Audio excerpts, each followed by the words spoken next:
A renowned professor stands at the front of a packed university auditorium and announces to his students, "Today, I'm going to reveal something that will change everything you thought you knew about me. After 20 years of teaching ethics at this university, this will be my final lecture."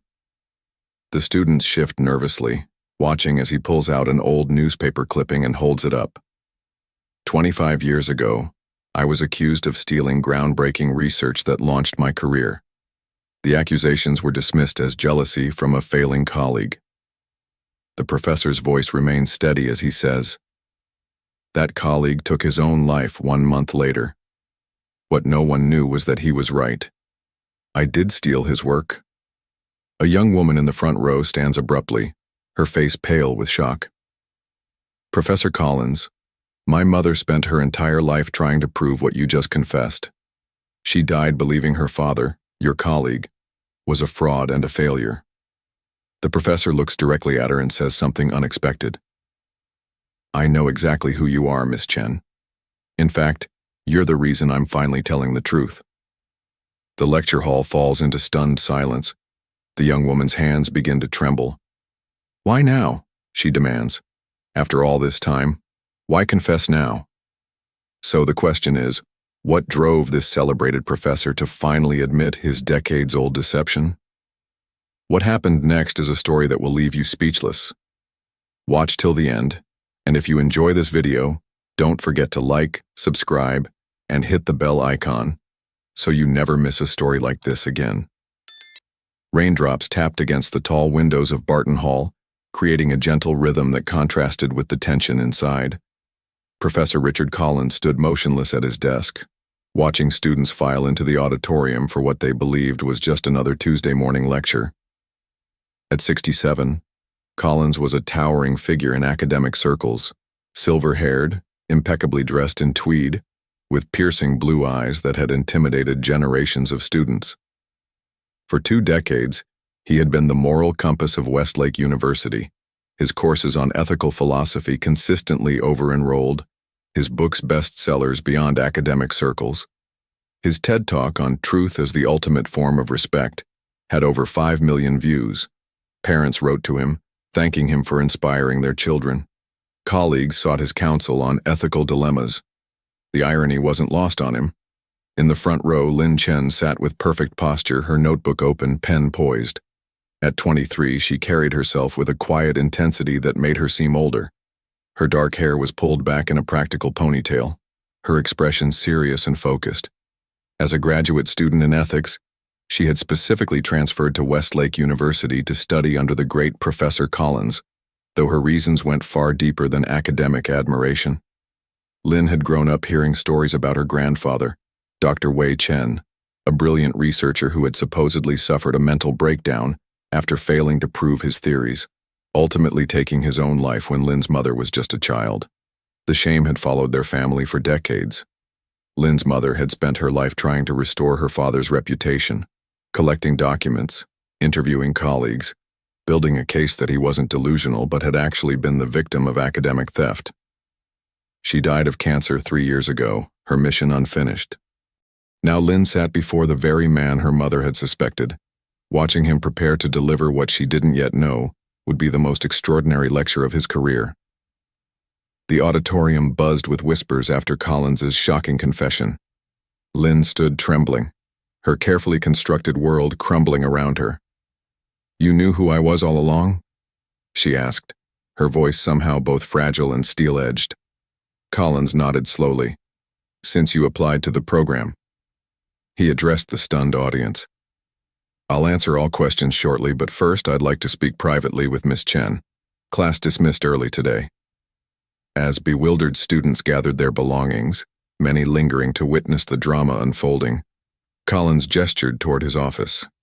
Lin hesitated, then followed him, her legs moving mechanically down the hallway. Collins' office was exactly what one would expect. Walls lined with books, awards displayed modestly on a side shelf, large windows overlooking the campus quad. He offered Lin a seat, but she remained standing. "Why did you accept me into the program if you knew who I was?" she demanded. Collins sank heavily into his leather chair. Because you deserve to be here on your own merit. And perhaps because I thought it was time to face what I'd done. 25 years too late, Lynn said bitterly. My grandfather died thinking he was a failure. My mother spent her life trying to clear his name. Mei Lin Chen, Collins said softly. I remember her calls, her letters. I never responded. She died still fighting for the truth. Lynn's voice cracked. Cancer. 3 years ago. Something shifted in Collins's expression. Genuine pain. He opened his desk drawer and removed a worn manila envelope. This belongs to your family, he said, sliding it across the desk. Your grandfather's original research notes. I kept them all these years as, I don't know, a reminder of my shame? Proof that I once had the potential to be great on my own? Lynn stared at the envelope, not touching it. Why confess now? You got away with it. Your reputation is unassailable. Collins looked toward the window, rain still streaking the glass. Last month, I was diagnosed with a degenerative neurological condition. In a year or two, I'll begin losing cognitive function. The great ethical philosopher, unable to remember his own teachings. A bitter smile crossed his face. But before my mind goes, I wanted to finally do one truly ethical thing. Lynn's eyes narrowed. So this is about easing your conscience before you die? No, Collins said, looking directly at her. This is about giving you what your mother never got. Vindication. He paused. And it's about what I discovered 3 weeks ago in your dissertation proposal.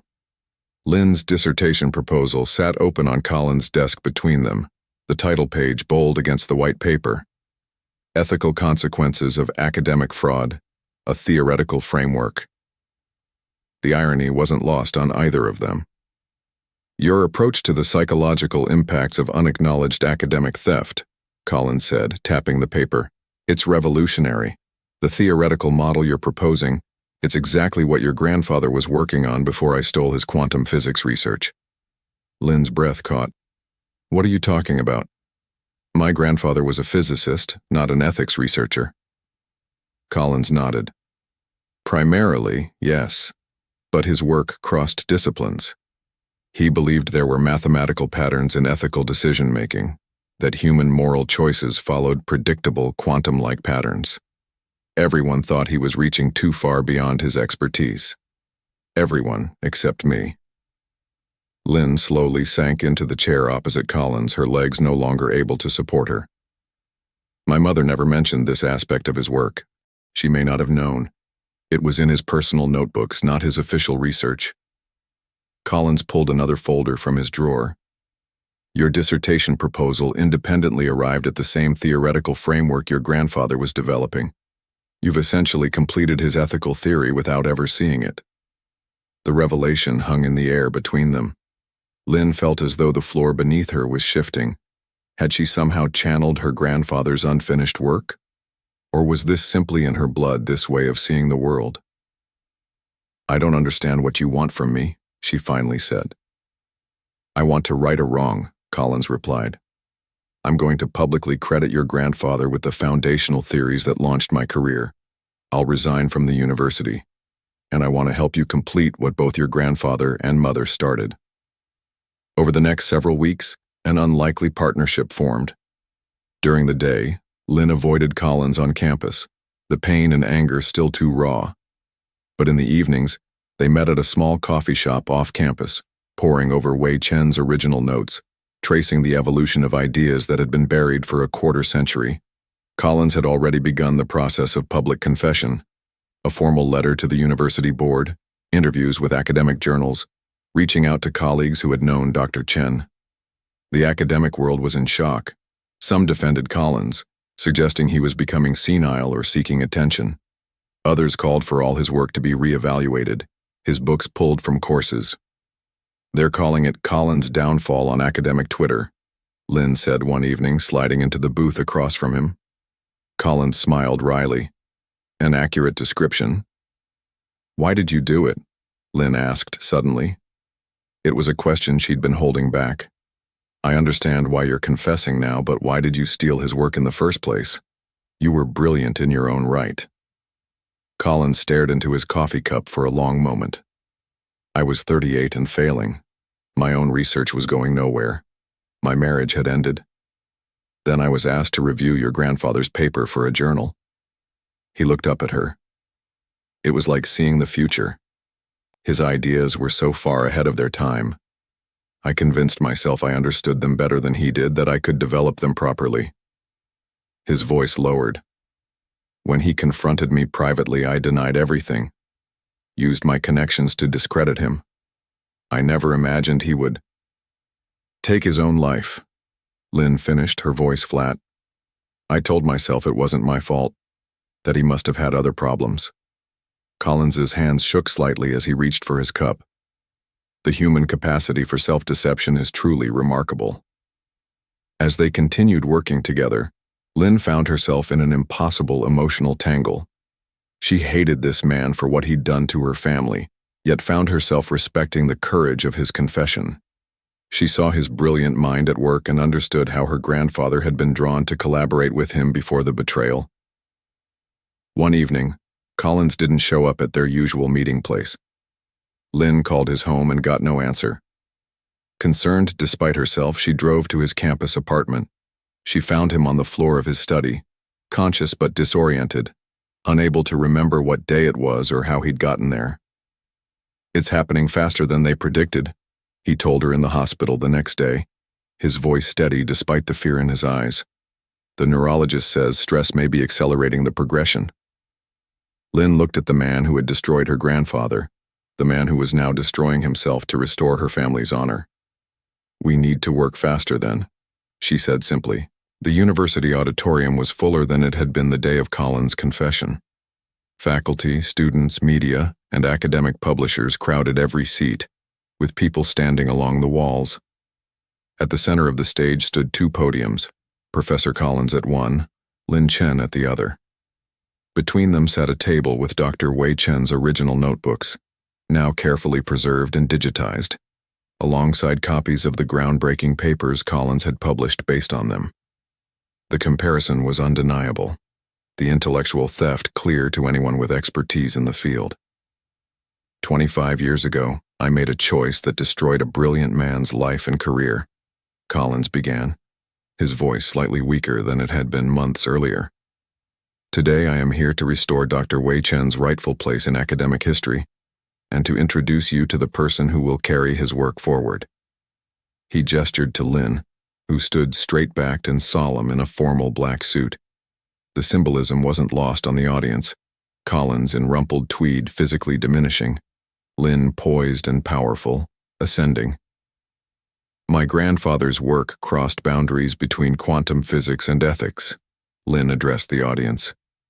He proposed that ethical decision-making follows patterns similar to quantum probability waves, collapsing into certainty only at the moment of choice, but flowing in predictable patterns that could be modeled mathematically. She clicked to the next slide, showing side-by-side comparisons of her grandfather's equations and the ones that had made Collins famous. Professor Collins recognized the brilliance of this approach and developed it into what we now know as quantum ethical theory. Today we are announcing 3 things. Lynn looked directly at Collins, who nodded for her to continue.